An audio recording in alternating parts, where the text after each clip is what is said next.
Ya, kita masuk ke materi Tazkiyatun Nafs episode kedua, yaitu ngebahas tentang bagaimana agar zakat bisa jadi pahalanya gede banget. Zakatnya tuh jadi level master class, artinya zakat kita pahalanya bukan jadi pahala yang normal aja. Walaupun zakat sendiri pahalanya udah gede, tapi kita ingin mencari pahala yang jauh lebih besar lagi insya Allah. Bismillahirrahmanirrahim. Ala Rasulillah. Innal hamdalillahi nahmaduhu wa nasta'inuhu wa nastaghfiruh. Sungguh segala puja dan puji hanya milik Allah. Kita puji Dia, kita mohon pertolongan dan ampunannya. Wa na'udzu billahi min syururi anfusina wa min sayyiati a'malina. Kita mohon perlindungan kepada Allah dari keburukan diri kita dan keburukan amal perbuatan kita. May yahdihillahu fala mudhillalah. Barang siapa yang Allah beri hidayah, tak akan ada seorang pun yang bisa menyesatkan. Wa may yudlil fala hadiyalah. Dan barang siapa yang Allah sesatkan, tak akan ada seorang pun yang bisa memberi petunjuk. Asyhadu an la ilaha illallah. Aku bersaksi tiada Tuhan yang berhak disembah dengan benar kecuali Allah. Wa asyhadu anna Muhammadan abduhu wa rasuluh. Dan aku pun bersaksi Muhammad adalah hamba dan rasulnya. Amma ba'du. Allahumma sholli wa sallim ala Muhammad wa ala ali Muhammad. Teman-teman, berharap kalian, apalagi yang udah mulai ngerutinin kajian Arizal, ya walaupun baru-baru, untuk ikutin kajian Arizal di YouTube, dengerin ulang aja yang episode Tauhid dari episode ke-1, 2 sampai 66, lalu yang episode Tazkiyatun Nafs ya dari episode 0, 1. Dan berharap kalian udah mulai bisa ngerasain indahnya sholat, karena kita udah bahas tentang khusyunya sholat di 2 pekan kemarin. Dan alangkah indahnya kalau kalian sudah bisa merasakan hal tersebut, karena ilmu yang sampaikan ini langsung bisa dipraktekin. Kalau kalian sudah mempraktekinya dari 2 minggu yang lalu, bisa jamin kalian udah bisa merasakan khusyuk. Asal kencingnya udah bener, wudhunya udah bener, terus bacaannya juga udah sesuai saran Arizal kemarin, itu tuh pasti udah bisa khusyuk. Pasti. Walaupun gak istiqomah dalam seluruh sholat, tapi pasti dalam sehari itu ada khusyuknya dapat. Kalau belum, maka cepet-cepet minta tolong ke Allah dan terus perbaiki lagi sholatnya, karena sayang banget. Tahu ada orang yang udah bertahun-tahun belajar sama tapi sholatnya masih super ekstrim turbo speed, bahkan dia udah paham tentang ilmu khusyuk. Ada apa? Ini berarti ilmunya gak diamalin. Kalau mau husnudzon, dia mah walaupun sholatnya cepat tapi tetap khusyuk. Tapi rasanya susah untuk husnudzon. Ketika seseorang sholat dengan super ngebut, sangat gak mencontoh Nabi SAW, tapi dia ngaku kalau sholatnya khusyuk, kayaknya enggak deh. Itu dianya aja yang mungkin gak ngamalin. Ya, jadi mulailah sholat dengan perlahan sesuai nasihat di 2 pekan yang lalu. Dan sekarang kita akan ngebahas tentang masalah zakat. Dan sebelum kita ngebahas tentang masalah zakat, mau nanya. Ini agak tricky dulu. Ini pertanyaannya belum masuk ke materi inti, tapi pengen ngecek wawasan kalian. Kapan zakat diwajibkan? Di Mekah atau di Madinah? Ayo. Diem aja. Mekah, Regan. Jawabannya Mekah. Alasannya apa, Gan? Karena kan jadi rukun. Jadi rukun Islam. Haji juga rukun Islam, diwajibannya justru pas sudah mau wafatnya Nabi SAW. Puasa juga baru wajibnya pas di Madinah. Ayo. Siapa yang bilang Mekah? Cuma tangan. Atau yang nebak? Fahri, Regan. Oke. Yang bilang Madinah? Kenapa nggak ada? Kalau nggak Mekah ya pasti Madinah. Maka jawabannya mau yang jawab Mekah maupun Madinah, dua-duanya ada pendapat ulamanya. Ya, ada pendapat ulamanya. Nah, berdasarkan ayat Quran di surah Al-Fusilat. Surah Al-Fusilat itu surat 41. Surat 41 itu surat yang diturunkan di Mekah. Nah, Allah berfirman, "Fawailul lil kafirin alladzina la yu'tuna zakah." Celakalah orang-orang kafir, yaitu mereka yang enggak menunaikan zakat. Ini di Mekah. Berarti syariat zakat sudah wajib dari Mekah. Tapi sebagian ulama mengkonter, enggak, zakat baru wajibnya di Madinah. Adapun zakat yang ada di surah Al-Fusilat di sini bukan zakat versi harta. Zakat yang dimaksud di surah Al-Fusilat adalah orang-orang yang tidak mensucikan jiwanya dari kemusyrikan. Paham di situ teman-teman ya? Jadi untuk yang berpendapat zakat baru wajibnya di Madinah, mereka bilang yang ada di surah Al-Fussilat itu maksudnya bukan zakat versi ngasih harta ke orang miskin, tapi maksudnya adalah apa? Mensucikan jiwa dari noda-noda kekafiran dan kemaksiatan. Tapi dibantah lagi oleh ulama yang berpendapat zakat udah diwajibin dari Mekah. Mereka bilang enggak. Zakat tuh diwajibin dari semenjak di Mekah. Cuman waktu di Mekah diwajibkan zakat, tapi tidak ada aturannya. Zakatnya harus berapa persen gitu. Sedangkan ketika di Madinah barulah di situ sudah diwajibkan zakat dengan ketentuan yang memang sudah baku yang kita pelajari. Sama tentang sholat loh. Sholat itu diwajibkannya bukan pas Isra Mi'raj. Sholat itu udah diwajibkan dari dulu. Dari semenjak diturunkan surat Qaf. Tapi yang diwajibin itu di surat Qaf adalah sholat apa aja tahu? Sholat subuh, sholat asar, dan juga sholat tahajud. Itu. Jadi sholat malam, sholat subuh, dan sholat asar. Adapun tahajud, ulama beda pendapat apakah hanya wajib untuk Nabi Muhammad saja SAW atau wajib juga untuk para sahabat. Tapi untuk sholat subuh dan asar wajib. Adapun yang wajib sholat 5 waktu, di situ baru diwajibkannya ketika menjelang hijrah ke Madinah, yaitu ketika Isra Mi'raj. Paham ini teman-teman? Ini sekedar nambah wawasan kalian aja sebelum kita masuk ke materi intinya. Dan juga ada lagi yang pengen bahas. Ini ada pertanyaan bagus dari Fauzan ya, kalau nggak salah ya, dari Fauzan pengen bahas sebagai opening. Karena ini kan kita fokusnya di pembahasan kitab ini tuh bukan fokus di fikihnya, tapi fokus di bagaimana agar amalan kita tuh bisa nyerap banget ke hati gitu loh. Nah, untuk zakat, ingat teman-teman ya, untuk zakat fitri, kapan zakat fitri? Pas menjelang sholat Idul Fitri kemarin, kita semua wajib zakat fitri dengan catatan kita punya makanan lebih dari kebutuhan kita pada hari itu. Jadi, kalau ada orang miskin, dia hidupnya cuma suami istri doang nih. Orang miskin suami istri. Dia nggak punya harta apa-apa. Kecuali beras 30 kilo. Pertanyaannya, di hari Idul Fitri, kira-kira satu hari bisa nggak makan 30 kg beras? Itu apa gendorwo, apa itu yang makan sampai sebanyak itu? Nah, nggak bisa. Maka suami istri ini kan paling sehari makan cuma 1 kilo, bahkan nggak nyampe lah 1 kilo itu, kecuali kalau yang kelas berat gitu ya. Nah berarti dia punya harta pada hari itu, punya makanan lebih pada hari itu, maka walaupun suami istri ini miskin, mereka berdua tetap wajib bayar zakat fitrah. 3 kg per orang, berarti kalau suami istri berarti 6 kg kasihin ke orang miskin. Itu kalau zakat fitrah menjelang Idul Fitri kemarin, akhir Ramadan. Adapun sekarang Alpin ngebahas zakat mal. Zakat mal itu, walaupun kalian udah sering mungkin baca postingan Arizal di medsos, zakat mal itu baru wajib kalau kita punya harta likuid. Harta likuid itu mencakup emas, perak, dan juga mata uang atau aset-aset. Ya, aset-aset yang sifatnya itu emang mau dijual, aset-aset yang memang liquid ya. Kalau misalnya rumah, mobil, yang mana itu kita untuk kebutuhan, kita punya banyakin rumah, banyakin mobil, tapi emang buat dipakai semuanya, maka itu nggak ada zakatnya. Tapi kalau rumah dan mobilnya kita emang niatkan untuk dijual, ya, maka itu jadinya ada zakatnya. Makanya kalau kalian beli rumah, beli mobil, jangan diniatin untuk dijual.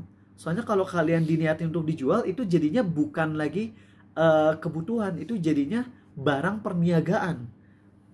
Kalau misalnya AA punya rumah 10 miliar harganya, yang mana rumah 10 miliar ini AA tempatin karena kebutuhan, gak ada zakatnya. Tapi kalau Arizal niatin rumah 10 miliar ini mau aku jual, maka semenjak AA niatin mau ngejual, maka setiap tahun rumah tersebut wajib dizakati 2,5% dari harga pasar atas rumah tersebut. Kalau tahun itu harga pasarnya rumah AA 10 miliar, berarti zakatnya pada tahun itu berapa? 250 juta. Tahun depan ternyata harga rumah Arizal naik pasarannya 20 miliar. Berarti zakatnya berapa? 500 juta. Padahal nggak punya duit. Punya rumah 10 miliar, tapi duit cuma 100 juta. Gimana jadinya? Jadinya hutang. Jadinya hutang. Di mata Allah itu hutang. Kalau nggak bayar, masuk neraka kita. Solusinya gimana? Jual murah rumahnya untuk menunaikan zakat kita. Makanya jadi makin banyak harta makin susah ngitungnya. Makin banyak pertanggungjawabannya. Makin banyak. Kecuali harta-harta yang memang kita gunakan, bukan untuk kita niatin jual lagi, karena itu jadinya bukan harta perniagaan lagi kalau kayak gitu. Yang punya mobil 3 tapi emang untuk kebutuhan, nggak ada zakatnya. Punya rumah 5 tapi semuanya emang untuk kebutuhan. 1 buat ketika di Bandung, 2 ketika mampir ke istri kedua di Jakarta misalnya gitu ya. 3 ketika mampir di Samarinda misal, ini kalian ya. Kalau Ariza mah nggak ada niat sama sekali ya untuk poligami. Nah, maka di situ rumah yang 5 walaupun harganya 100 miliar pun nggak ada zakatnya sama sekali. Bisa dipahami ini? Ini penting ya. Ini bagian sini penting loh. Karena takut kalian nanti ketika udah punya duit banyak, kalian beli rumah dan rumahnya tuh emang kalian sengaja niatin untuk nanti dijual lagi di masa depan supaya uangnya banyak gitu. Maka itu jadinya harta perniagaan itu. Yang mana kalian wajib zakat setiap tahun. Dan itu zakatnya 2,5% dari harga rumahnya, harga mobilnya. Oke. Nah, setelah kalian udah paham poin tadi, poin selanjutnya adalah kita baru wajib zakat tuh kalau kita punya harta liquid sebesar nisab. Dan ulama beda pendapat apakah kita pakai nisab perak atau emas. Kalau kalian pakai nisab perak, maka 595 gram perak murni. Kalau dikonversikan ke rupiah berapa? Kurang lebih 10 juta. Artinya, kalau kalian ikut ke pendapat ulama yang mewajibkan zakat kalau duit kita di atas nisab perak, berarti kalian kalau duit tabungannya udah di atas 10 juta, udah harus hati-hati. Udah harus mulai perhitungan zakat. Tapi pendapat yang dipegang oleh Arizal, dan ini pendapat yang dikuatkan oleh ulama kontemporer, walaupun ini pendapat minoritas, tapi ini yang paling realistis, yaitu nisab distandarkannya bukan ke perak tapi ke emas. Alasannya, karena perak itu harganya sangat turun.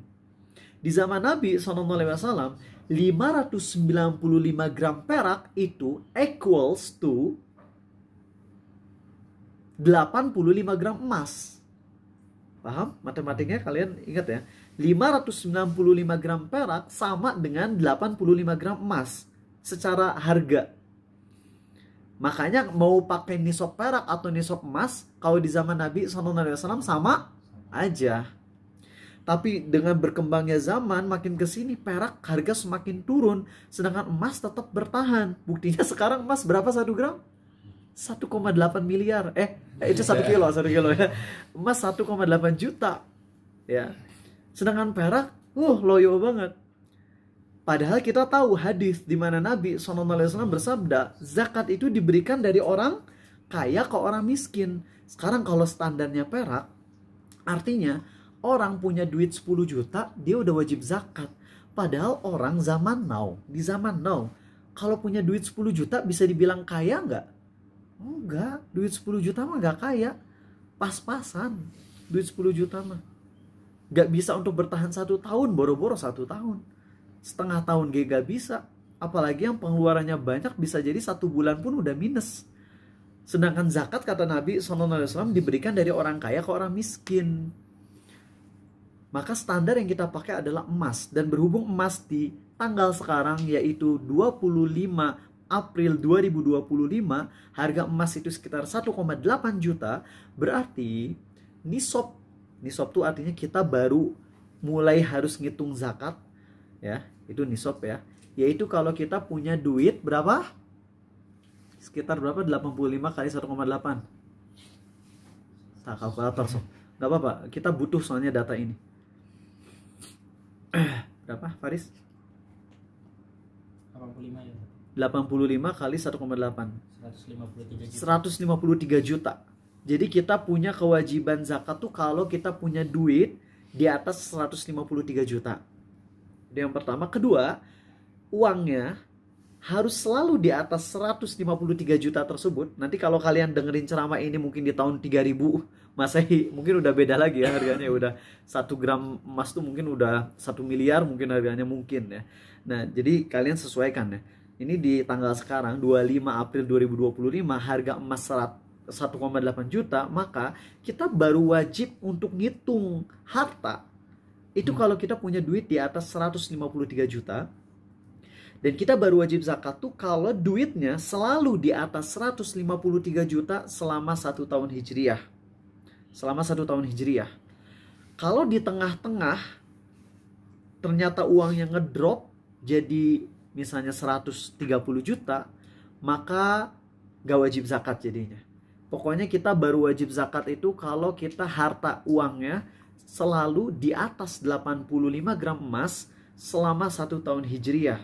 Tapi pusing tahun Hijriah mah soalnya bulannya nggak fixed. Kalau Masehi fix nggak? Fix banget, gak rubah-rubah. Kecuali Februari di tahun Kabeset ya, tahun Kabeset di tahun yang bisa dibagi 4 itu jumlah harinya 29. Tapi di tahun-tahun yang lain itu 28. Sedangkan kalau Hijriah tuh bener-bener gak bisa dipastikan. Bulan ini 29, bulan depan 30, bahkan di daerah ini 29, di daerah sono mungkin 30.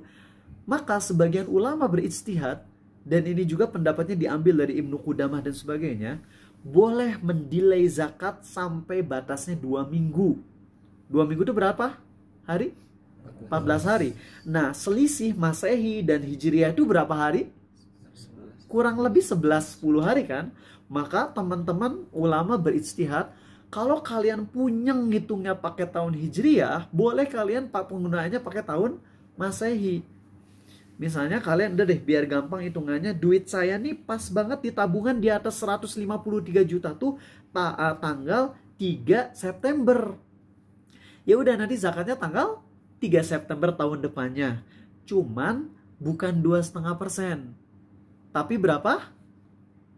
2, hitung sendiri. Pakai rasio aja. Kalau nggak salah 2,57 atau 2,6 ya. Cek aja deh, cek. Mohon ya, agak lupa. 2,57% atau 2,6%. Jadi zakatnya bukan 2,5%. Tapi dinaikin. Karena kita hitungannya lebih lama. Bisa paham teman-teman di sini? Saya mah rada-rada punyeng kalau misalnya di tengah tahun harta saya turun, nanti naik lagi ngitungnya pusing. Ya udah, kalau kalian pusing, boleh kalian kayak gini aja. Kalian cukup ngelihat pas awal nisab dan juga pas akhir haul. Misalnya tanggal 1 September duit saya 153 juta. Lalu selama 1 tahun itu kalian udah gak usah ngitung tabungan deh, gak usah mikirin tabungan. Kalian cukup ngecek tabungan kaliannya tahun depannya di tanggal yang sama, itu aja. Paham ya? Tanggal yang sama berapa? Kalau ternyata udah di bawah nisab, ya udah berarti gak wajib zakat. Kalau masih di atas nisab, berarti wajib zakat. Walaupun di tengah-tengahnya sempat turun, gak ada masalah. Kalau kalian gak mau ribet gitu. Paham di sini? Karena ini juga pendapat sebagian ulama dan ini dipegang oleh Ustadz Devin pendapat ini. Oke, baik, itu secara teknisnya. Gak mau terlalu pusingin kalian dalam hal teknis. Sekarang mari kita masuk ke pembahasan yang lebih dalam. Apakah rumah yang dikontrakan termasuk wajib zakat? Enggak. Karena kalau rumah yang dikontrakan gak dijual. Ya, kegunaannya menghasilkan duit memang, tapi nggak dijual rumahnya, ya. Maka nggak ada zakatnya. Kecuali kalau setelah dikontrakan kita dapat duit per tahunnya 200 juta, yaitu zakat, tapi zakatnya bukan zakat rumah. Zakatnya zakat apa? Zakat mal biasa. Dengan perhitungan yang tadi. Baik teman-teman, kita akan mulai masuk materi yang berusaha untuk lebih dalam tentang masalah zakat. Dan sekali lagi buat teman-teman yang mungkin mulai ngantuk, silakan cuci muka di wastafel. Yang kalian yang di rumah juga, silakan kalian pastikan untuk ngambil manfaat yang besar. Karena ini ilmu yang akan kalian amalkan banget. Dan sebelum membahas tentang zakat mal, ini ada pertanyaan dari salah satu jemaah, dari mahasiswa UPI. Bahkan ini pertanyaannya mirip dengan pertanyaan yang awal ya. Ada beberapa orang yang nanya yang sama. Bagaimana kasusnya ketika kita udah tobat dari sebuah dosa, kita sholat tobat. Sholat tobat tuh hukumnya gak wajib. Sholat tobat hukumnya sunnah. Ya. Tapi bagaimana setelah tobat kemudian jatuh lagi ke dosa. Tobat jatuh lagi ke dosa. Tobat jatuh lagi ke dosa. Apakah itu termasuk mempermainkan tobat? Maka jawabannya gini teman-teman. Orang yang melakukan satu dosa, kemudian dia nyesel tobat, selama dia memenuhi 3 poin tobat, yaitu nyesel, dia berhenti dari dosanya, pada momen itu dia berhenti. Jadi artinya kalau misalnya seseorang zina, terus dia ngomong, ya Allah aku tobat dari zina, tapi sambil zina, itu nggak diterima tobatnya. Jadi zinanya harus beres dulu. Dia nyesel dari zina, dia udah nggak lagi zina, sekarang udah berhenti dari zina, nggak lagi zina karena udah beres gitu ya. Lalu dia punya tekad di hatinya nggak mau zina lagi. Maka ketika sudah 3 ini terpenuhi, yaitu nyesel, stop, berhenti, dan juga punya tekad kuat nggak mau ngulangi, maka hakikatnya dia sudah benar tobatnya, sudah diterima. Lalu kalau dia jatuh lagi ke dosa yang sama, maka teman-teman, ingatkan kalian dengan satu hadis di mana Nabi SAW bersabda bahwasanya Allah berfirman, ada seorang hamba ngelakuin dosa. Lalu setelah melakukan dosa, hamba itu bilang, ya Allah, aku melakukan dosa, ampuni aku. Allah berfirman, hambaku tahu dia punya Tuhan yang bisa menyiksa dia atas dosa yang dia lakukan. Tapi dia pun tahu bahwasanya Tuhannya Maha Pengampun. Tuhannya mengampuni dosa. Allah ampuni dosa hamba tersebut. Berjalan waktu, hamba ini ngelakuin dosa lagi.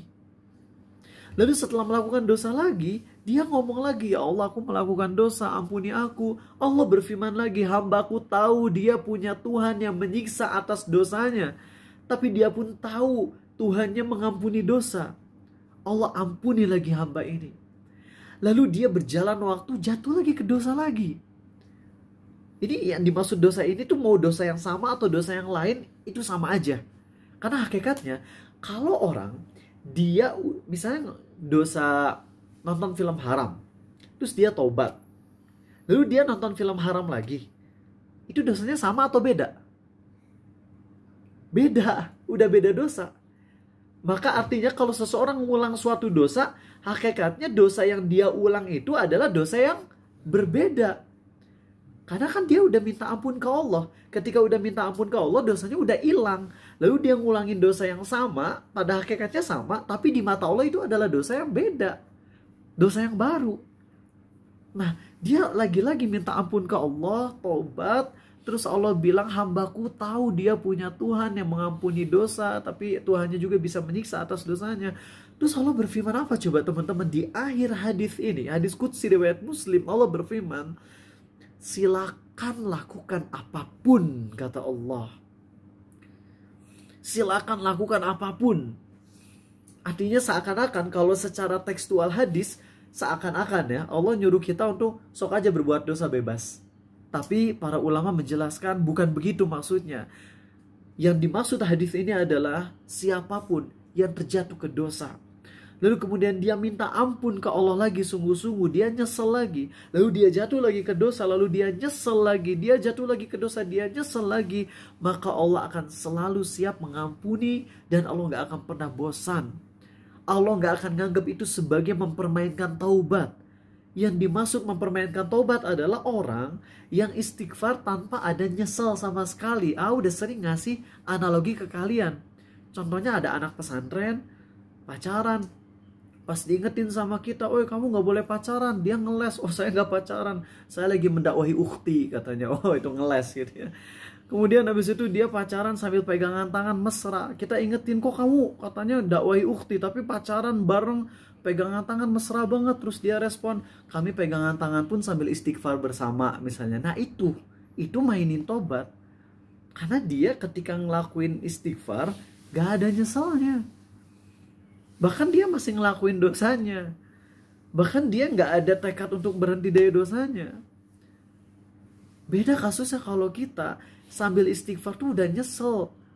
Baru ngelakuin dosa misalnya 10 menit yang lalu kita nyesel, kita udah berhenti dari dosanya dan kita pun gak ingin ngelakuin dosanya lagi. Kita tuh, ya Allah aku capek, gak mau lagi ngelakuin dosa ini, takut ya Allah. Maka itu Allah ampuni.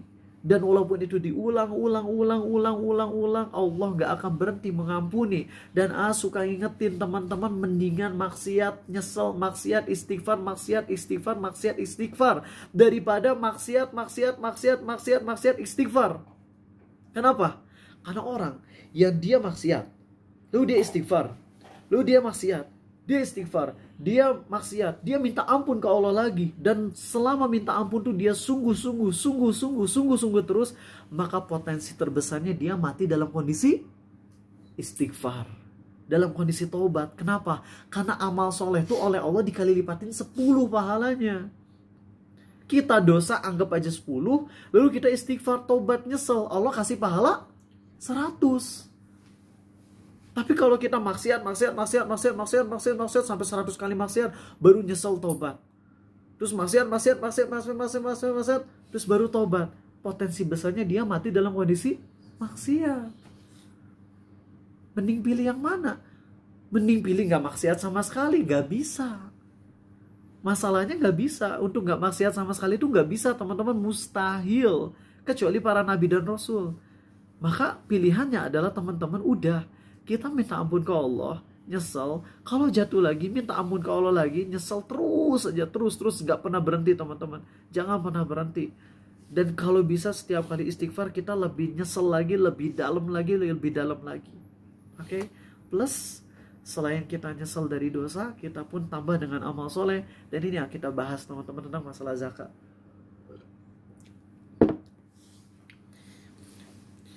Kalau kalian atau gini deh, zakat itu wajib apa sunnah?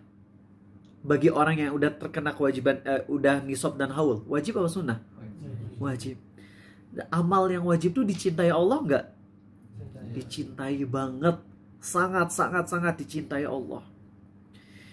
Kalau para sahabat dulu di zaman Nabi SAW, mereka itu selalu pertanyaannya tuh fokus kepada apa yang bermanfaat untuk akhirat. Makanya di antara pertanyaan yang indah tuh ketika ada sahabat tanya, ya Rasulullah, apa sih amalan yang paling dicintai Allah? Ya Rasulullah, apa sih amalan yang paling bisa membuatku dekat sama Allah? Ya Rasulullah, apa sih amal yang paling mendekatkan aku ke surga dan menjauhkan aku dari neraka? Selalu aja pertanyaannya berputar di antara itu. Maka kalau kalian udah paham bahwasanya zakat itu adalah suatu kewajiban bagi orang yang memang sudah nisab dan haul, sedangkan kita belum nisab dan haul, maka poin nomor satunya teman-teman, poin nomor satunya adalah taruh di hati, ya Allah, aku pingin banget bisa zakat. Bahkan aku pingin banget ya Allah punya uang yang banyak, tujuannya biar zakatnya semakin besar. Taruh itu di dalam hati kalian. Maka ketika kalian menaruh perasaan itu, perasaan ingin bisa zakat, Allah catat kalian sebagai orang yang sudah mengamalkan zakat walaupun kalian masih miskin. Karena kalian ingin, kalian berazam, ya Allah pingin banget bisa zakat, tapi aku sekarang gak punya uang buat zakat.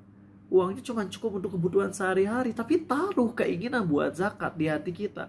Karena kalian ingat dengan besarnya pahala zakat. Kemudian kalian ingat dengan besarnya cinta Allah kepada orang-orang yang membayar zakat. Dan itu top poin nomor satu ya teman-teman. Sama dengan amal yang lain, haji, umroh, terutama haji nih. Tapi ingat, ketika kita taruh rasa ingin buat haji, ikhtiar dengan cara yang benar juga. Jangan sampai akhirnya karena kalian ingin haji, terus kalian maksain minjem dengan cara riba. Sebagaimana yang sekarang banyak terjadi, orang pingin bisa haji cepat, akhirnya ikutlah pendanaan haji tapi pakai skema riba, yaitu dipinjemin uang 50 juta tapi nanti kudu bayar 60 juta. Misalnya kayak gitu. Padahal kalau skemanya skema salam boleh. Tapi tetap aja sih Nabi kita SAW bersabda, ketika ditanya, ya Rasulullah, boleh gak kami haji dengan berhutang? Beliau bilang, tidak boleh. Gak boleh. Makanya jadi kalau kalian punya uang 50 juta, langsung daftarin haji, dapetin kursi haji. Jangan malah dipakai umroh, yang nantinya malah antrian haji semakin panjang. 1 tahun telat antri haji, antriannya bisa nambah sampai 5 tahun. 1 tahun kalian nunda daftar haji, maka delaynya kalian berangkat bisa sampai 5 tahun. Kalau kalian punya uang 50 juta, daftarin sekarang juga dapat kursi haji. Karena kalau kalian pakai umroh, terus uangnya habis, untuk ngumpulin sebanyak itu lagi butuh 2 tahun, berarti kalian bisa jadi nanti antri hajinya bisa nambah 10 tahun loh. Yang mana padahal kalau kalian pakai, punya saudara-saudara yang mana mereka punya duit, yang kalau mereka daftarin haji di tahun 2010, udah berangkat haji dari tahun-tahun kemarin. Tapi masalahnya di tahun 2010 milihnya umroh. Habis tuh 100 jutaan. Dan sampai tahun ini belum haji juga. Dosa. Beli mobil bisa, tapi haji nggak bisa. Oke, jadi taruhlah teman-teman poin nomor 1 agar hati kita tersucikan dengan syariat zakat adalah taruh di hati, ya Allah, aku pengen bisa zakat. Pengen bisa dicintai oleh Engkau, ya Allah. Aku pengen banget bisa mengamalkan perintah yang Kau berikan berulang-ulang di dalam ayat-ayat-Mu, ya Allah. Taruh rasa itu di hati teman-teman, kerinduan untuk beramal soleh, maka kalian akan adem deh, akan senang ketika kalian mengamalkan zakat. Walaupun belum bisa zakat, kalian udah dapat pahalanya. Dan ketika kalian bisa ngamalin zakat, kalian akan dapat rasa feeling yang wah gitu lah di hatinya. Bukan sekedar bayar zakat aja, tapi pas kalian bayar zakat tuh kalian ingat, ya Allah, bertahun-tahun aku merindukan untuk bisa ngamalin zakat. Sekarang aku bisa zakat, ya Allah, alhamdulillah. Uangnya dari Engkau. Terus kalian zakat itu bahagia banget hati. 2 teman-teman, niatkan ketika kalian memang sudah wajib zakat, ya, kalian misalnya udah wajib zakat, niatkan untuk menghilangkan sifat bakhil dan kikir. Niatin untuk ngehilangin penyakit bakhil, kikir, atau pelit. Karena orang itu ada pada tahapan sebagian orang kikirnya tuh sampai ke ekstrim banget, sampai dia pelit untuk dirinya sendiri. Pelit sampai untuk dia makan buat dirinya sendiri pun dia pelit banget. Ada yang sampai kayak gitu. Kemarin tuh sempat viral di apa yang pengganti Twitter deh? X. Bukan. Satu lagi tuh. Thread ya. Kalau thread pengganti apa sih? Thread tuh pengganti Twitter. Oh, baru aja itu ya. Nah, di thread teman-teman ada yang cukup viral. Seorang suami, dia duitnya udah ratusan juta. Dan kalau dia ke restoran-restoran mahal, sekarang dia jadi nggak nafsu lagi buat ke restoran mahal untuk makan. Kenapa? Kan awalnya penasaran gitu, kenapa nggak nafsu lagi buat makan restoran-restoran mewah. Ternyata bukan karena udah sering makan di restoran mewah, bukan. Tapi gini, dulu sewaktu duitnya tuh kaya, duitnya banyak dulu, dia selalu ngirit, dan ngiritnya ekstrim. Ingat ya teman-teman, kita kalau ngasih nafkah tuh sesuai dengan kemampuan.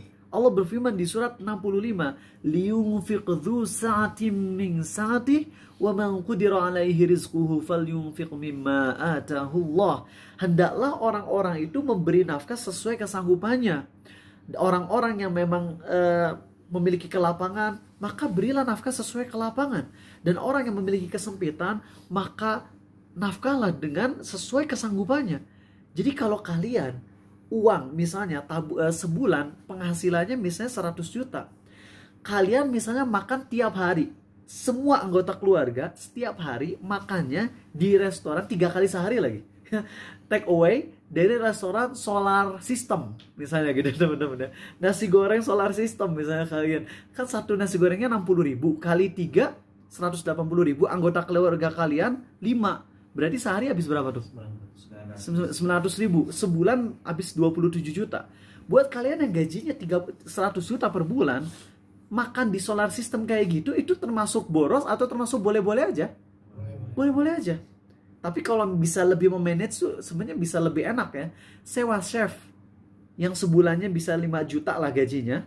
Lalu kita beli aja sehari daging itu di Ciamplas ada daging enak banget.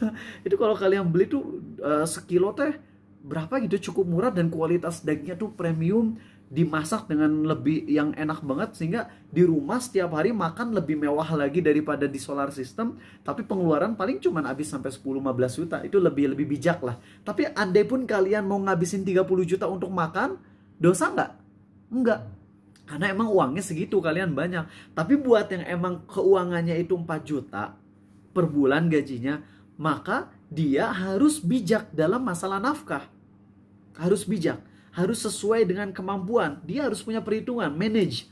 Ini saya gaji 4 juta, untuk kebutuhan transport dan sebagainya saya butuh 2 juta amannya. Berarti untuk yang khusus untuk makan itu 1,5 juta lah. atau 2 juta. Berarti untuk 2 juta per bulan, menunya gini. Itu nggak apa-apa manage kayak gitu teman-teman. Nah, ini ada kasusnya seorang bapak-bapak yang emang oleh Allah diberi kelapangan rizki. Banyak rizkinya. Tapi dari dulu semenjak ada istrinya, itu dia kalau mau makan di restoran yang bukan restoran yang gila-gilaan kayak kemarin yang viral di TikTok. Sekali makan habis 1 miliar karena makan apa daging telur ikan paus gitu ya. Kardi apa gitu, 75 juta setengah kilonya. Ya itu mah tuh lebay banget kalau makan segitu. Jadi sekedar makan di restoran yang agak mahal yang sekali makan 100-200 ribu deh. Ini suaminya selalu nolak. Janganlah. Pingin hemat. Sekali lagi kalau hemat karena emang keuangannya emang tipis, ya hemat harus ya. Sebagaimana ajaran dari Nabi Yusuf.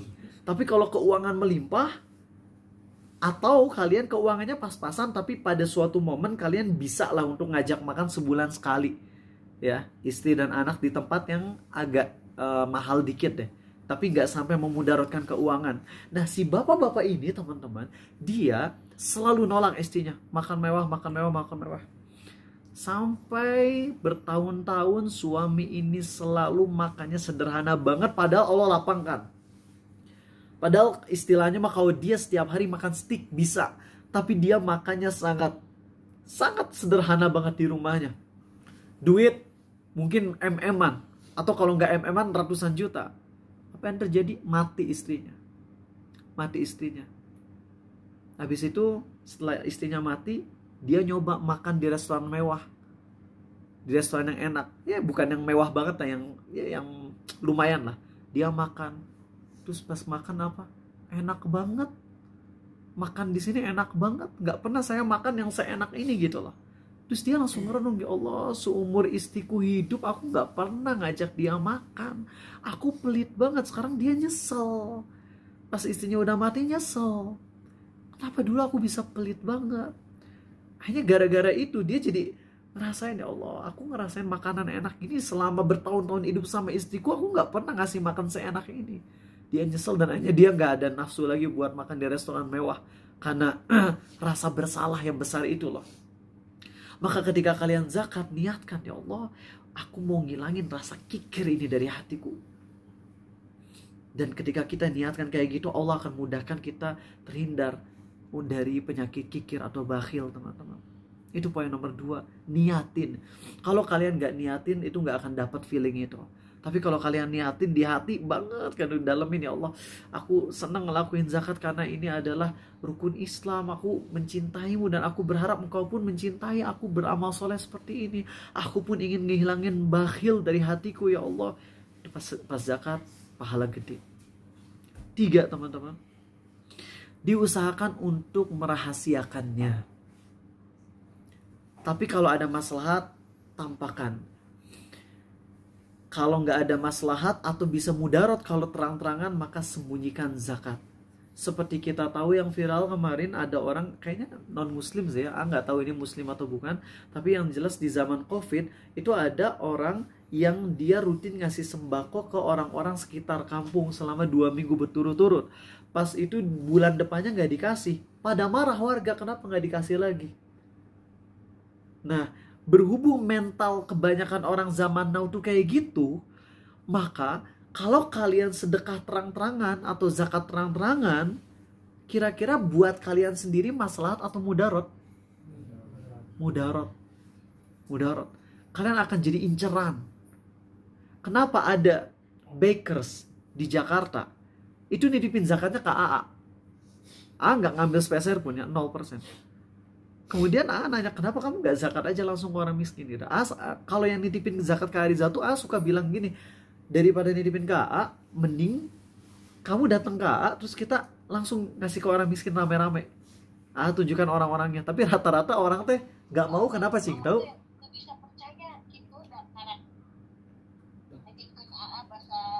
Bisa di offin ini, maaf. Siapa yang ngechat kita? Yang ngomong. Karena haroream alasannya. Haroream males. Mereka bilang, udah Ustadz, saya percaya sama Ustadz. Oke, kalau emang percaya boleh, tapi tuh pingin ketika kamu nyalurin zakat ke orang miskin, itu tuh ada feelingnya gitu, feeling gimana ya, syukur banget ya Allah ngelihat ada orang yang rumahnya ukurannya tuh cuma 2x3. Ini mohon di kick dulu orangnya ya, udah 2 kali ya, bisa di kick dulu karena ngeganggu, ini dosa besar loh, lagi kajian terus ngeganggu. Kalau nggak sengaja nggak dosa, tapi kalau berulang-ulang mending di kick aja. Admin tolong di kick dulu ya. Nah jadi teman-teman, ketika misalnya emang nitipin kalau ke orang yang terpercaya boleh, tapi AA tuh lebih inginnya kalian tuh langsung ngasih biar kalian dapat feeling syukur ke Allah. Cuman ya dia bilang alasan saya nggak mau zakat di sekitar saya takut ketahuan rahasia dapur saya. Jadi kalau ketahuan sama masyarakat nanti takutnya didemo karena udah banyak kasus. Kalau dititipin ke Ustadz kan jadi disalurinnya ke tempat yang lain dan Ustadz pun nggak ngasih tahu siapa zakat ini dari siapa. Karena kalau seseorang mewakilkan zakatnya ke Arizal, maka AA berperan sebagai dia. Yang perlu niatin zakat ya Arizal. Dia mewakilkan AA yang nanti niatin zakatnya. Itu sah buat dia. Karena AA sebagai pewakil dia. Nah teman-teman, di bagian sini ada unsur lain alasan kenapa dia ingin menitipkan, karena biar gak ketahuan. Dan itu bagus. Dan zakat itu gak harus laporan ke orang miskinnya. Pak, Bu, karena ibu bapak miskin ini zakat buat kalian. Atau kayak gitu gak enak. Menurut jumhur ulama, mayoritas ulama, zakat itu kita nggak perlu ngasih tahu kalau itu zakat. Ya, jadi cukup kita, kecuali kalau nitipin ya. Kalau nitipin harus ngasih tahu kan. Misalnya Narendra nitipin, Narendra tuh uang misalnya 271 juta, jangan triliun deh kebanyakan. Terus Narendra mau zakat lewat nitipin ke Rizal. Ya Narendra harus ngomong, ini zakat saya. Tolong salurin ke orang miskin. Karena Narendra kan mewakilkan. Nah, setelah udah dipegang Arizal uangnya, ketika salurin ke orang miskinnya, harus ngasih tahu nggak itu zakat? Nggak perlu. Yang penting niatin ini zakat atas Narendra. Tapi nggak usah dikasih tahu ini zakat buat Anda. Yang penting cari orang miskin yang benar-benar tepat, kemudian kasih ke mereka tanpa perlu ngasih tahu kalau itu harta zakat. Dan itu sah. Soalnya kalau dikasih tahu itu harta zakat, nantinya dianya sakit hati. Sedangkan kalau dikasih aja kan, dia bisa menganggapnya sebagai hadiah kayak atau kayak gimana. Walaupun dari kitanya itu zakat, tapi dari pihak dianya menganggapnya hadiah kan jadinya seneng gitu loh. Gak sakit hati dianya. Itulah merahasiakannya itu terbaik. Tapi kalau terang-terangan itu bisa memotivasi orang-orang pelit untuk jadi ikut zakat, itu juga bagus. Seperti yang dilakukan oleh bos showroom yang ada di mana kemarin itu yang viral? Di Jawa Timur ya. Itu beliau tuh pemilik showroom terbesar di Jawa Timur, dan itu mobilnya semua yang dia jual tuh nggak ada akad riba. Jadi nggak boleh ngejual dengan cara riba. Itu luar biasa banget. Nah itu zakatnya berapa miliar kemarin tuh, bagi-bagi uang berapa gepok gitu ya di warga-warga sana. Masya Allah. Karena beliau ingin syiar katanya, dan itu bagus banget. Tergantung, jadi kalian mau sembunyi-sembunyi, mau terang-terangan, terserah. Tapi kalau kalian sembunyi-sembunyi, ingat aja pahalanya besar banget. Nabi kita SAW bersabda tentang golongan yang nanti dinaungi di hari kiamat di bawah arsy-Nya Allah. Di saat orang-orang tuh keringetan tuh sampai tenggelam lututnya di keringetnya. Ada yang tenggelam sampai dia tuh tenggelam kepalanya sama keringet. Keringetnya ngucur sampai banjir, sampai kepalanya tuh jadi dia kayak renang aja di keringet.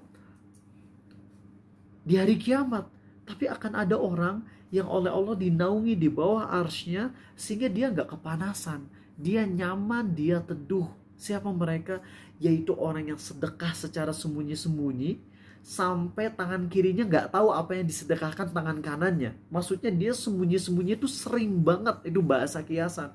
Nah kalau sedekah sembunyi-sembunyi aja pahalanya udah gitu, apalagi zakat. Gede banget tuh pahalanya teman-teman. Belum lagi ada hadis sedekah sembunyi-sembunyi itu bisa memadamkan murka Allah.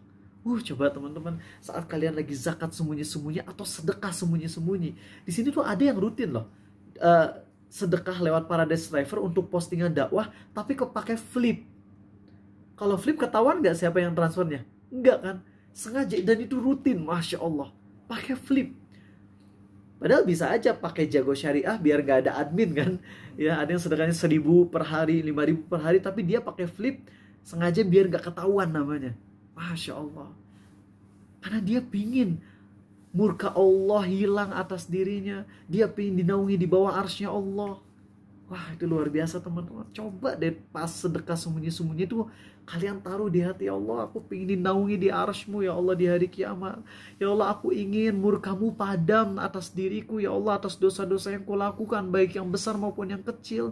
Kira-kira kalau zakat atau sedekah kayak gitu enak gak hati? Enak. Ketimbang kalau zakat cuma ngasih doang. Nih. Gak ada feelingnya. Sedangkan kalau pakai yang tadi yang A sebutin itu tuh berpengaruh banget ke hati teman-teman, asli. Keempat, ini yang agak-agak tricky. Setting agar nisab kita di bulan Ramadan atau di 10 hari awal Zulhijjah. Ini agak tricky, agak susah. Karena kan kita dapat duitnya kan ya gak pasti, ya gak sih? Kita kan gak ada duitnya kan gak pasti. Kecuali kalau yang gajian per bulan gitu ya.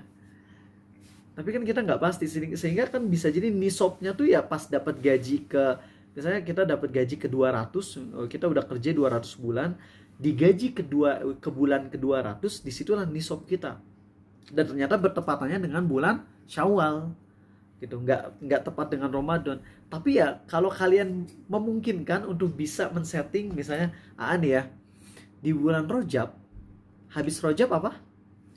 Sya'ban, habis Sya'ban Ramadan. Misal nih, anggap nisab itu 150 juta. Di bulan Rajab punya duit 150 juta. Sengaja pakai biar gak nisab. Paham ya? Jadi punya 150 juta, jangan sekarang, pakai dulu duitnya berapa kira-kira? 5 juta dulu deh, biar ngedown. Pas Sya'ban naik lagi jadi 170 juta. Dapat hadiah misalnya dari jemaah gitu ya. Aduh, belum pas Tapi takutnya nanti pas bulan Ramadan malah nggak dapat duit lagi kan. Maka turuninya jangan jauh-jauh. Turuninya 1 juta di bawah nisab aja. Gitu. Biar nanti pas bulan Ramadan, kalaupun nggak dapat duit apa-apa dari jemaah atau sebagainya, bisa ngojek kek, dia bisa kerja jualan apa kayak ngojek atau apa biar dapat 1 juta tambahan sehingga bisa pas nisab di bulan Ramadan. Nah ini emang agak tricky ya, agak tricky. Alasannya apa? Karena kalau kita zakat, apalagi di 10 hari awal Zulhijjah, itu nggak kebayang pahalanya teman-teman. Amal soleh yang kita lakukan di 10 hari awal Zulhijjah, nanti Idul Adha H-10 dari Idul Adha, itu pahalanya pelipat gandaannya lebih besar daripada bulan Ramadan. Jadi kalau kalian belum wajib zakat atau emang zakat kaliannya emang gak bertepatan dengan tanggal itu, ya udah, kalian ready sedekah. Kalian miliki tabungan yang kalian sengaja simpan dulu, tabungan ini buat nanti sedekah 10 hari awal Zulhijjah. Bisa jadi nih, orang yang sedekah setiap hari dengan orang yang sedekahnya cuma 10 hari awal Zulhijjah doang, selama 10 hari ya, tanggal 1, 2, 3 sampai tanggal 10, bisa jadi nanti di hari kiamat yang lebih besar pahalanya yang mana? Yang itu, yang 10 hari. Karena emang pahalanya tuh itu luar biasa banget, kata Nabi SAW. Gak ada hari yang Allah lebih cinta untuk beramal soleh pada hari-hari tersebut. Seorang hamba beramal soleh pada hari-hari tersebut selain 10 hari awal Zulhijjah. Jadi kita kalau mau beramal soleh itu pinter-pinter. Kayak misalnya mau nengok orang, usahakan nengoknya jangan habis duhur. Kapan nengok yang paling bagus? Habis subuh atau habis maghrib. Karena kalau habis subuh, kita didoain 70.000 malaikat dari subuh sampai petang. Petang tuh kalau nggak asar maghrib. Gitu. Kalau kita nengoknya habis maghrib, kita didoain sama 70.000 malaikat sampai subuh. Sedangkan kalau kita misalnya jam 2 nengok orang, nanti kita didoainnya cuma sampai asar, sebentar. Ini fatwa dari Syekh Utsaimin. Tapi saya jam besuk rumah sakit justru ba'da duhur, misalnya kayak gitu. Ya udah, kalau emang jam besuknya segitu ya kita nggak bisa milih. Bisa ngambil tisu, tolong Fadil. Ya. Poin nomor 5 teman-teman. Jazakumullah khairan.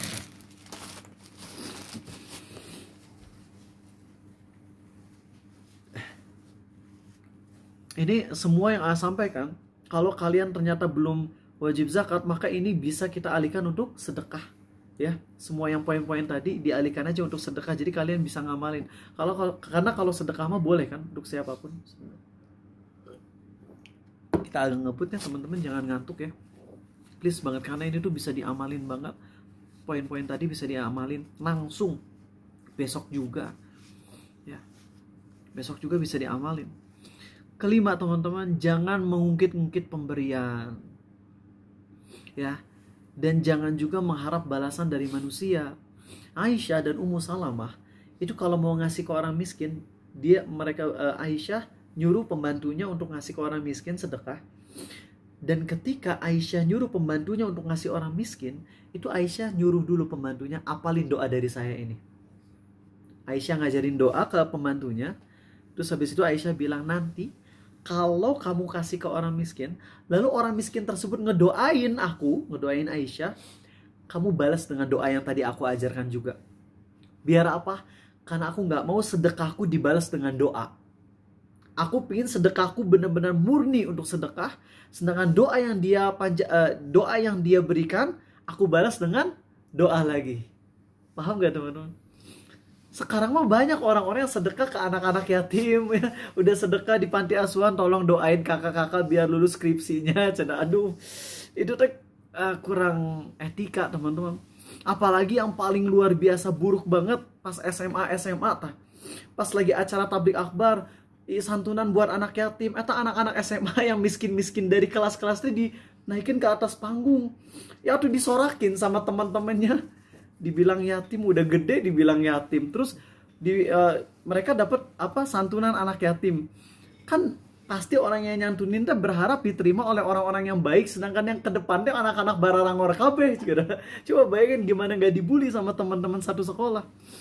Apa lagi ngisi tablik akbar? Beres tablik akbar, ada santunan anak-anak yatim. Akhirnya dari satu sekolah, dari 30 kelas, masing-masing kelas keluar tuh 2 orang miskin. Dijejerin di panggung. Ya tuh mereka malu pada kayak gini, dan teman-temannya juga pada ngetawain gitu. Loh, anak-anak nakal ini mah gak pantas dapat sedekah, kata mereka. Aduh, ini gak baik teman-teman. Jangan gitulah. Jangan ngungkit-ngungkit. Ya. Dan jangan mempermalukan orang yang dikasih. Jangan mempermalukan. Oke. Poin nomor 6, dan ini poin yang indah banget ya. Selalu merasa kecil apa yang kita kasih. Selalu merasa kecil. Ingat teman-teman, Abu Bakar itu sedekah seluruh hartanya. Umar sedekah setengah hartanya. Salman Al-Farisi sedekah seluruh hartanya ketika beliau ingin ketemu Nabi SAW. Sampai Salman Al-Farisi berjuang ke 6 negara demi ketemu Nabi Muhammad SAW. Pas sampai di Eropa, Salman Al-Farisi pingin ke Arab. Hartanya tuh dikasihin semua ke karavan. Dengan harapan, seluruh hartaku ini aku kasih ke kalian asal kalian nganter aku ke Arab. Aku pingin ketemu sama seseorang, yaitu Nabi Muhammad SAW. Itu Salman serahin seluruh hartanya. Di tengah jalan Salman malah dibuang. Hartanya udah ludes, tapi malah dibuang tuh Salman Al-Farisi. Rela seluruh hartanya dikasih. Padahal teman-teman tahu gak sih? Ali misalnya punya emas sebesar Gunung Uhud. Gunung Uhud berapa kilogram? Bisa gak nanya ke ChatGPT? Gak tahu ya. Gunung Uhud coba kiloin. Anggap ya 1 kuintiliun kilogram misal. Nggak tahu, mungkin itu terlalu besar ya, mungkin aja. Anggap aja 1 triliun ya, 1 triliun kilogram. Itu kalau kita punya emas sebesar Gunung Uhud dan kita sedekahin ikhlas karena Allah, itu pahalanya tetap lebih kecil daripada sedekah yang dilakukan oleh sahabat Nabi SAW. Kurma 1 genggam, 1 sok atau setengah sok. Jadi 1 sok tuh gini, kita ambil 1 mud. Kita ambil 1 genggam kurma segini atau setengahnya. Lupa sok atau mud ya, silakan ralat kalau salah antara mud atau sok. Pokoknya ambil 1 genggam kurma segini, terus disedekahin. Itu sahabat Nabi SAW. Kalau sedekah kurma segitu, pahalanya lebih gede daripada kalau kita sedekah emas 1 gunung Uhud. Coba bayangin teman-teman. Ini gunung Uhud 47,25 triliun kilogram. Saya nanya ke ChatGPT. Jadi itu kalau semuanya emas, pahalanya tetap lebih kecil daripada sahabat Nabi SAW sedekah 1 mud kurma atau makanan pokok pada zaman itu. Maka kalau kita udah mah sedekahnya nggak sampai sebesar itu, udah mah kita zakatnya cuma 1/40 alias 2,5%, lalu kita nganggap diri kita besar, apaan kita? Nggak ada nilainya kita. Makanya saat kita zakat itu kita ngomong di hati, ya Allah. Tadi poin-poinnya ada yang ingat nggak? 1 apa tadi? Aku zakat ini karena ingin menggapai cinta Allah. Terus ingin ngilangin kikir. Terus kalau bisa, kalau sedekahnya zakatnya sembunyi-sembunyi, pingin dinaungi Allah di bawah hari kiamat arsy, pingin supaya Allah nggak murka sama aku. Ya, kemudian habis itu kita nggak ngungkit-ngungkit juga, kita nggak mengharap balasan dari manusia. Setelah poin-poin tadi kita tambahin poin selanjutnya, itu apa ya Allah? Kecil. Ini kecil banget ya Allah, nggak ada apa-apanya. Kalau seandainya engkau mengharuskan aku sedekah 30%, tetap aja itu masih minoritas dari hartaku. Lalu engkau mewajibkan cuma 1/40, kecil banget. Maka nggak pantas bagi aku untuk membesarkan diri, ya Allah. Ini benar-benar kecil, nggak ada apa-apanya. Terus kita sedekah ngerasa kecil. Giliran kita beramal soleh dan kita ngerasa nggak ada apa-apanya, disitulah Allah akan kasih pahala besar, teman-teman. Saat kita ngerasa diri besar, hilang pahala. Tapi saat kita ngerasa diri kecil, nggak ada apa-apanya, justru disitulah Allah ngasih pahala yang besar. Poin selanjutnya, teman-teman, adalah cari potensi pahala zakat atau sedekah. Kalau zakat harus ke 8 orang itu, maka pilihlah orang-orang miskin yang soleh. Dan jangan ngasih ke orang yang gak sholat, teman-teman. Ini penting. Dalam mazhab Syafi'i, sebagian ulama mazhab Syafi'i berfatwa, ya kan, kemarin ke gunung bawa air banyak kan? Dikit, cukup 2 botol. Hidup bisa. Atau ada lagi air di sana? Ada pos, cuman mobilnya nggak banyak. Oh, nggak banyak ya? 2 botol. Oh gitu. Regan misalnya ke gunung kemarin, kebetulan cuman tinggal 1 gelas lagi dan krisis air. 1 gelas ini Regan segelasnya buat wudu, segelasnya lagi buat minumnya Regan. Atau cuman segelas lagi deh, Regan nggak lagi haus. Segelas ini cukup buat wudu. Di sebelah Regan ada temen yang nggak sholat, yang kehausan dan mau mati. Oke, paham ya? Regan punya segelas air nih ya. Buat apa airnya? Buat wudu. Di sebelah Regan ada orang yang ngakunya Islam, tapi nggak pernah sholat atau jarang sholat, dan dia lagi udah sekarat, udah kehausan mau mati. Itu dalam mazhab Syafi'i, ulama mazhab Syafi'i. Padahal dalam mazhab Syafi'i itu orang yang ninggalin sholat tuh nggak kafir. Oke, orang yang ninggalin sholat dalam mazhab Syafi'i kafir nggak? Enggak.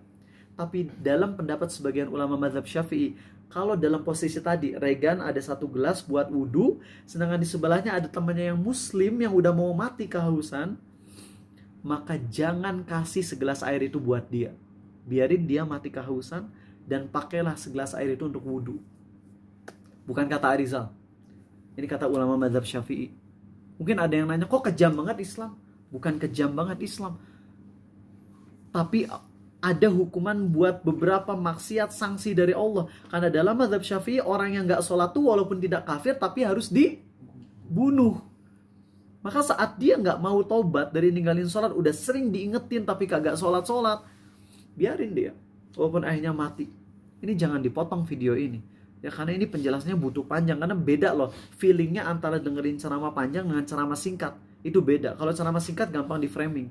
Ya, siapapun yang motong bagian sini, semoga maka kalau sampai framingnya buruk, kamu yang dapat dosa jariahnya, oke? Nah itu lihat, maka kalau kita sedekah, jangan ke orang yang nggak sholat, apalagi zakat, jangan. Walaupun memang nanti ada kasus-kasus di mana kita ingin berusaha melunakkan hati. Kalau melunakkan hati, jangankan orang Islam yang nggak sholat, orang kafir pun yang ada kecenderungan masuk Islam, menurut sebagian ulama boleh. Walaupun sebagian ulama bilang yang boleh dikasih zakat tuh orang yang udah masuk Islam. Adapun orang yang belum masuk Islam nggak boleh sama sekali dikasih zakat. Tapi intinya ada hukum default, ada hukum pengecualian. Defaultnya orang yang nggak sholat dikasih sedekah nggak? Jangan. Apalagi zakat, jangan. Tapi kalau ada maslahat yang besar, kalian tahu nggak yang suka nyanyiin nasyid Arizal? Nggak kan ya? Nggak tahu ya? Nah oke, belum pernah nge-expose ya. Dia tuh sholatnya suka bolong-bolong. Ada kondisi di mana dia tuh lagi butuh banget uang, sangat butuh uang. Saya bilang ke dia, kamu janji akan tobat dari ninggalin sholat. Dan dia janji akan tobat dari ninggalin sholat. Pada saat itu kasih zakat. Zakat Arizal dikasihin ke dia. Sah nggak? Sah. Tapi kalau dia nggak ada keinginan buat tobat, ya, nggak akan ngasih ke dia. Gitu. Nah jadi ketika kita ngelihat ada orang yang ninggalin sholat, defaultnya jangan ngasih sedekah ke dia, apalagi zakat, jangan. Tapi kalau ada kelihatan banget nih potensinya dia bisa tobat dengan dikasih ini, maka itu kita kasih ke dia. Bisa dipahami teman-teman? Maka jangan asal-asalan ngasih. Usahakan temukan teman-teman yang soleh, yang udah rajin ngaji, sholatnya dijaga, akhlaknya baik. Mereka lah orang-orang yang lebih pantas untuk nerima. Bahkan ragu deh kalau dibilang orang-orang sekitar kita banyak yang miskin. Karena melihat banyak di antara mereka perokok berat yang sebulan tuh bisa habis sampai 1,5 jutaan dengan rokok.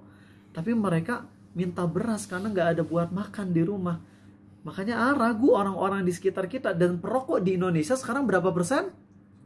71% perokok. 71. Makanya kenapa kalau ada yang nitipin zakat atau sedekah ke Arizal, sorry, seleksinya sangat kuat. Sangat keras banget seleksinya. Ayah Arizal minta, Dek, ini di kampung-kampung banyak yang miskin. Nanya, Pak, itu miskinnya kenapa? Judol. Oh, sorry Pak, gak bisa Pak. Judol, riba, perokok, gak sholat, pemabok, udah gak dikasih ya. Gak mau, udah dititipin amanah kemudian disalurinya seenaknya. Mending orang-orangnya sedikit yang kasih, tapi mereka dapat banyak daripada dikasih ke banyak orang tapi malah dipakai untuk yang enggak-enggak. Makanya kenapa sebagian dari follower Arizal lebih cenderung untuk sering ngasihnya tuh untuk boost postingan dakwah, karena efeknya pasti gitu lah.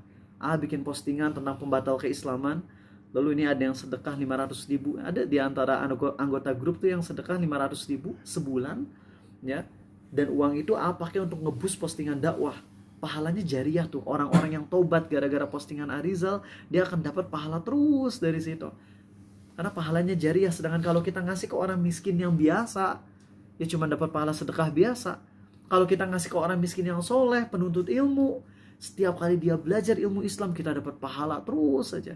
Kalau kita sedekah untuk postingan dakwah misalnya, biar postingan dakwah ini lebih viral, maka setiap kali ada yang nonton dan dapat hidayah, itu akan dapat pahala besar dan jariah. Dan itu alhamdulillah sebagian dari follower Arizal tuh ada yang rutin jadi donatur rutin bulanan untuk postingan-postingan dakwah, ya karena mereka tahu masalahnya besar dan nggak ngambil spesial pun dari uang ini. Semua uang donasi yang terutama yang untuk dakwah itu benar-benar full untuk postingan dakwah. Nah, kalian harus punya ladang-ladang seperti ini teman-teman. Jangan sampai sedekah asal. Oh ya, mau cerita sedikit, punya guru bahasa Inggris namanya Bu Dinar, udah tua. Salah satu guru yang seneng banget karena dia tuh baik banget, solehah ya, Masya Allah. Pas dia udah tua, keluarganya udah pada meninggal, suaminya meninggal, pokoknya udah tinggal sebatang kara, tapi dia kaya. Dia punya rumah yang kalau diuangin mungkin bisa sampai 5 miliar. Karena dia udah tua, punya rumah gede. Ingat aja dulu pas dia bilang, ibu punya kucing ibu namanya ada Deborah, katanya. Lucu-lucu lah kucingnya, ada nama orang Meksiko gitu ya. Dan dia tuh punya kucing gede, udah gak bisa ngurus. Punya kucing dan rumah gede, udah gak bisa ngurus. Akhirnya dia ngapain coba? Dia jual rumahnya, seluruh uangnya dia berikan ke satu pesantren terkenal yang gak mau bilang pesantren mana. Terus apa yang terjadi teman-teman? Dia ngomong, ini saya kasihin buat pesantren ini, cuman saya pingin disediain satu aja ruangan kecil di dekat masjid tersebut, biar ibu tiap hari bisa di masjid, bisa ketemu sama jemaah-jemaah yang udah manula gitu ya. Apa yang terjadi teman-teman? Diambil hartanya. Dari info yang AA dapat, diambil hartanya. Di awal disediain rumah tersebut, rumah kecil di dekat masjidnya. Tapi habis itu setelah udah beberapa tahun, dia diusir dari rumahnya dan hartanya tetap diambil. Gila. Jangan pernah sedekah ke pesantren sana, dan nggak boleh nyebut, karena kalau nyebut udah diancam polisi. Bahkan sholat di masjid sana pun dilarang sama pembesarnya, karena menguak kasus korupsi di sana. Dan kasus korupsinya udah sempat terekspos, tapi ditutup-tutupi, cuma dikeluarin aja pelakunya. Harusnya nggak dikeluarin doang dong, harusnya ada sanksi sosial. Ngaku kalau uang berapa ratus juta atau berapa miliar sudah disalahgunakan. Ya cuman seperti itulah, makanya hati-hati. Kalau udah masuk ke yayasan dan sebagainya, hati-hati banget. Makanya banyak orang yang nggak percaya ngasih ke yayasan, mending langsung ngasih ke orang miskin atau ngasih ke orang yang dipercaya banget, 100% amanah. Mending kayak gitu. Pesantrennya di kota mana? Nggak bisa saya sebut kotanya. Kalau ibu bilang di kota tersebut, dibilang salah juga tidak benar. Dibilang salah juga tidak. Bener ya? Gimana sih kalimatnya? Ya pokoknya nggak salah. Ya. Tapi nggak bisa lebih detail lagi di mananya. Tapi yang jelas, kalau kalian udah sering dengerin ceramah dari dulu, kalian tahu kok di mana itu. Oke, baik teman-teman, ada 5 menit sampai 10 menitan lagi. Maaf ya agak molor, karena emang pengen disekaligusin supaya nggak ini. Oh ya, satu terakhir hampir lupa. Satu lagi, kalau kalian zakat atau sedekah, jangan lupa kalian niatin, ya Allah, aku ingin ini jadi pahala jariah, yang dengan pahala jariah ini bisa menghapus dosa jariahku dan juga dosa kezolimanku ke orang lain. Mudah-mudahan di hari kiamat aku nggak habis pahalanya dengan diambil oleh mereka. Ini poin penting. Teman-teman ingat, masih ingat dulu di awal-awal kalian kajian, ketika kajian live-nya tuh di Instagram, masih ingat kalian tuh sering ngeposting di Instagram. Beres kajian ceramah, ilmunya di-upload di Instastory. Sekarang mana kalian? Entah kalian udah bosen sama kajian ini, atau udah nganggep gak penting, atau mungkin kalian udah sibuk sama pekerjaan kalian, atau kalian takut karena udah punya rekan-rekan kerja yang kalau kalian postingan dakwah jadi aneh. Heran aja, yang butuh tuh kalian. Kalian udah gak terlalu semangat nge-share ilmu Arizal di Instastory. Masih ingat aja dulu ketika ngebahas tentang dosa jariah, langsung anak-anak grup tuh langsung bikin Instagram, di status Instagram, saya minta ampun ke Allah karena dulu saya pernah ngeposting maksiat ini. Kalau siapapun yang pernah dapat postingan saya ini, mohon dihapus, saya tobat. Masih ingat kalian ngelakuin itu? Sekarang udah nggak lagi, jarang. Karena pantau kalian, hampir semua orang yang ada di kajian Arizal, baik online maupun offline, tuh nge-follow kalian pakai beberapa akun. Karena mantau kalian, tapi banyak yang nggak ngelakuin lagi, nggak kayak dulu semangatnya. Maka setidaknya gini, kayak kalau emang kalian udah nggak semangat lagi nyebar ilmu yang sampaikan ke kalian, setidaknya mulai sekarang kalian kalau lagi sedekah, mau sedekah ke orang miskin kayak yang tadi udah jelasin, atau kalian sedekah ke Arizal untuk ngeboost postingan Paradise Driver, kalian niatin, ya Allah, aku pingin banget pahalanya jadi jariah untuk ngehapus semua kesalahan masa laluku yang jariah juga. Niatin itu teman-teman, insya Allah hati kita akan adem ketika sedekah. Baik, itu aja, silakan kita bisa masuk tanya jawab. 8 menit aja ya, maaf ya, jadi kajiannya lebih malam lagi. Oke, apakah boleh tawasul ke Nabi SAW? Pernah dibahas kalau nggak salah. Tawasulnya gimana? Kalau beliau masih hidup boleh, ya. Kalau beliau telah wafat, maka nggak bisa, ya. Walaupun di sini ada khilaf ulama ya, tapi pendapat yang paling aman jangan. Kondisi apa yang mengharuskan kita melakukan amal secara terang-terangan? Oke. Kalau kita ngelihat orang-orang sudah banyak yang malas untuk beramal soleh, dan ketika kita nge-expose amal soleh kita punya dugaan kuat, mereka akan termotivasi. Disitulah yang terbaik bagi kita untuk mengekspos amal soleh kita. Tapi kalau kita ngerasa gue siapa gitu, nge-expose juga nggak ada yang bakalan niru, udah aku nggak punya follower, aku bukan siapa-siapa, yang ada nanti malah aku rusak niatnya, maka sembunyi-sembunyi aja ya. Dari Torik, misalnya hartanya itu dipakai kayak mobil, nah memang mobilnya dipakai, tapi kadang mikirnya kalau dijual bakal naik atau turun ya harganya. Apakah itu termasuk hukum zakat juga? Kalau sekedar kita mikirin ini mobil kalau dijual naik apa turun harga ya, kita mikir, itu belum wajib zakat. Wajib zakat tuh kalau kita udah tekadkan, ya harta ini mau aku jual, nanti ya mungkin 3 tahunan lagi. Aku bikin rumah dan aku punya dugaan nanti 5 tahun ke depan harganya akan sekitar ini dan aku akan jualnya 5 tahun ke depan. Nah itu udah masuknya wajib zakat di situ ya. Ada lagi yang mau nanya tentang ini? Oke, silakan Fadil dulu ya. Habis itu Ihsan, silakan Dil. Jadi tadi mau nanya kalau jumlah minimum kan diatur buat yang muzakinya gitu. Kalau buat mustahik ada batasan yang diterima nggak? Kan tadi dia bilang lebih baik sedikit tapi jumlahnya lebih banyak gitu. Baik. Ada batasnya. Kebanyakan ulama berpendapat penerima zakat satu orangnya maksimal mendapatkan kebutuhan hidup untuk 1 tahun ke depan. Jadi kalau misalnya Arizal jangan Arizal nggak mau ya. Misalnya ada jangan Fahri juga, nggak apa-apa lah, Fahri kan cuma contoh ya. Mudah-mudahan Fahri Allah kayakan ya, kayakan dengan berkah. Tapi misalnya Fahri miskin, Fahri punya istri 1 dan anak 2, dan anaknya sakit-sakitan butuh buat berobat sehingga sebulan itu butuh pengeluaran 10 juta misalnya. Kan ada orang-orang yang emang pengeluarannya besar bukan karena hedon tapi karena emang diuji sama Allah ya dengan penyakit dan sebagainya.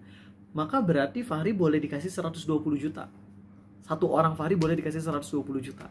Gitu. Tapi kalau Fahri kebutuhan hidupnya sebulan 3 juta, maka maksimal ngasih ke Fahri itu 36 juta ya. Seperti itu. Itu pendapat mayoritas ulama. Boleh nerima untuk 1 tahun ke depan. Sehingga dalam 1 tahun itu nggak perlu lagi mikirin nyari uang dari mana. Nah tapi ada sebagian ulama yang memperbolehkan ngasih infinity. Pokoknya dia sampai nggak butuh lagi bantuan kita sampai mati, gitu ya. Infinity itu tanda kutip ya, nggak mungkin kita ngasih uang infinity. Artinya kita misalnya mau ngasih ke satu orang, apalagi ya misalnya Ariza uangnya 1 triliun, kan zakatnya 25 miliar.